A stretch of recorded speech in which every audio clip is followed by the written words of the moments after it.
મારો વાલો ભૂખ્યો છે પ્રેમનો રે, મારો વાલો ભૂખો છે પ્રેમનો રે, ત્યાં દેખે આચાર વિચાર ને રે, મારો વાલો ભૂખ્યો છે ભાવનો રે, ના દેખે આચાર વિચાર ને રે, મારો વાલો ભૂખ્યો છે પ્રેમનો રે. વાલે ખાધી વિદુરની ભાજી રે લોલ, વાલે ખાધી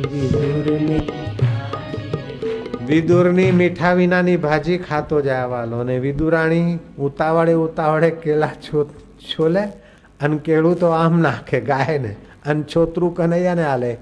બોડી ભક્તાણી ભૂલમાં છોતરા તો કાનુડા ને સોંપે અને કેળા આમ બહાર નાખતી જાય છોતરા સમજીને, અને કૃષ્ણ એ કેળા ઉપરની મલાઈ ખાતા જાય. એવામાં વિદુર કાકા કે એ બોળી ભક્તાણી, આ તે કઈ વાછડો છે કે ગાય છે, શું કરે છે? કેળાની ગીરી તો બહાર ફેંકે છે કે પેલી ગાય ખાય છે ને આ છોતરા કનૈયા ના આપે.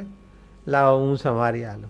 કૃષ્ણ કહે છે બસ બસ હવે તૃપ્ત, હું તો પ્રેમનો ભૂખ્યો છું, કેળાનો ભૂખ્યો નથી અને બાસુદીનો ભૂખ્યો નથી. તો વિદુરાણી કાકીનો પ્રેમ કેવો હશે? તો પ્રેમ કઈ રીતે થાય? જેના વિશે તમે વારંવાર સાંભળો, જેનું નામ તમે વારંવાર લો, એના માટે તમને પ્રેમ થાય. મેળામાં જઈએ ને તો એકાએક કોઈને ના ભેટી પડી, પણ કોઈનું સાંભળેલું હોય, કોઈના નામનું સ્મરણ થતું હોય, એ વ્યક્તિને સાંભળ્યા હોય કોઈ વખતે કે આવા છે આવા, અને અરે ભાઈ ફલાણા, અરે ભાઈ આવો, કેટલો આનંદ થાય છે. તો જે ભગવાનની કથા વારંવાર સાંભળે ને ભગવાનનું નામ લે, એના હૃદયમાં પ્રેમ જાગે ને ભગવાન પ્રેમના ભૂખ્યા છે.